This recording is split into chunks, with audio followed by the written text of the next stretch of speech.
you have nothing to do about that. Let's talk about your music. Your songs are so controversial, and probably that's why we love you. You're the voice of the voiceless. Sure. You had some songs and which were they came out and they just hit. Everyone loved them, like KCCA, and it was just one of the best songs. And from nowhere, it stopped from playing on the radio and everywhere. Okay. Tell us about it. I would rather not say my music is controversial. I'd rather say my music is realistic. Okay. You know, I come from the ghetto. I represent the ghetto. You know, I represent the suffering people, the poor people, the hungry people, the angry people.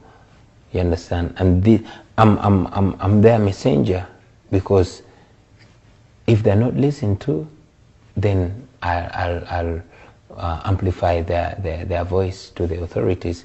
Now that song is called Tugambire ku Jennifer. Sure. Yeah, I'm trying to send the grievances of the common man to the city authorities, because in Kampala you are special if you're not Ugandan, but Ugandans are being mistreated, and that's a fact. And this one fact that I air to the authorities, but like you know, every politician hates reality.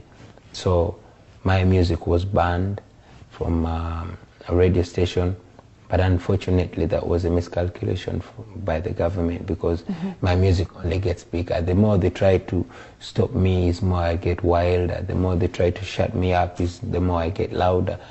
You know, yeah.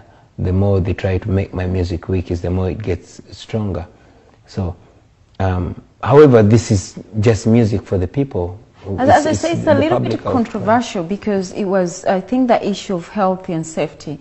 When I think some of your music was saying people who are selling tomatoes and all this stuff on the street, that's the only way they could do it. Yeah. And the government is saying selling stuff on the street is not healthy. Well, let them provide an alternative. Simple as that. You know, you cannot say don't stand there when you don't give an alternative.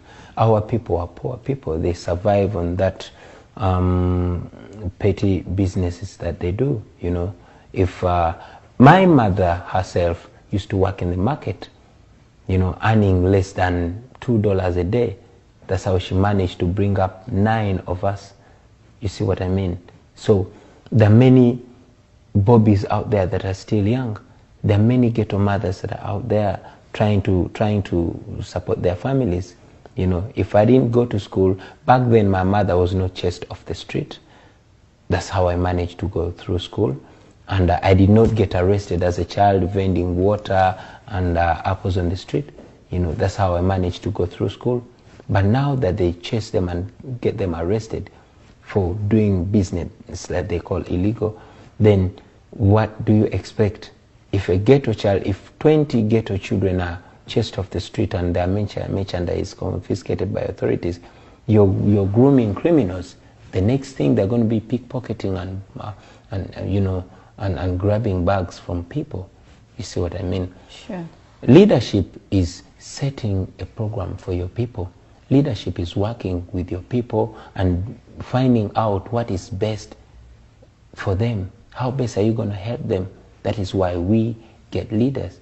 And if a leader does not listen to his people, then he's not a leader. As simple as that. So in my music, I'm only reminding our leaders. I'm not hitting on them. I'm not a politician. I'm not running for any public office.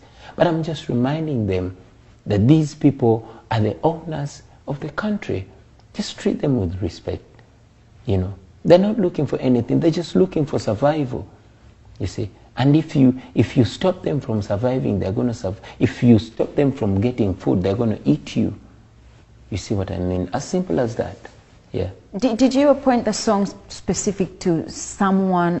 Probably got it wrong. That's what people think. The politician think. Yeah, they always specific person. They always get me wrong. They always get me wrong. I've been a revolutionary artist. I sing about health. I sing about education. I sing about everything. Yeah. Recently, the government was awarding me for sensitizing my people because we were suffering from cholera. And there's one song I did called Ubuyonjo, sensitizing the ghetto people. You've not seen cholera anymore because of the communication. People only need to be sensitized. 3 months ago, I got an award from the AIDS support organization for sensitizing Ugandans against HIV/AIDS. You know, I was not banned because I'm He's educating sending out people. Yeah. Now, from educating people, all of my people, from leaders to followers, you understand, from the citizens to the leaders to the authorities to the politicians, all of them are Ugandans, and I educate them same way. Now, this way, I'm educating the authorities. I'm telling them, I'm showing them the right way of handling. Probably it's because if you're talking about cholera, but if you're talking about, let's say these women selling gonja on the street, and then Spora will pass on the street and buy gonja and eat straight away. But there is dust, there is a lot of border passing around, things are happening there. But I would just buy gonja and put it in my mouth. Next day, my stomach here, I'm gone. No, that's not the case. That's not the case, my sister. Tell me. Gonja has been sold on the roadside as far back as history itself. You understand? Here I'm talking about survival of my people, and I'm talking about being misunderstood by the authorities. Apparently my music was banned by the Uganda Communications Commission. I call it the Uganda Miscommunications Commission because they misunderstand instead of understanding. But you know the good news, Bobi, one is we know the song because everyone wants to know what song was that? Why did it ban? I'm in London and I heard about the song. I'm in London and I know exactly what the song was talking about. If they were not that controversial about your song, probably we wouldn't get that message. But so there's another way probably we got that message, and probably the whole Ugandan managed to hear that through that. But that's not what I want. I want to be understood, not misunderstood. I want my music to be put to proper use by my people and the authorities. You see what I mean? If I try to communicate what's actually on ground, I expect the authorities to appreciate that. I expect the authorities to react positively to that, not by intimidating the singer, not by branding me an inciter of violence, not by branding me a rebel or something. I expect understanding.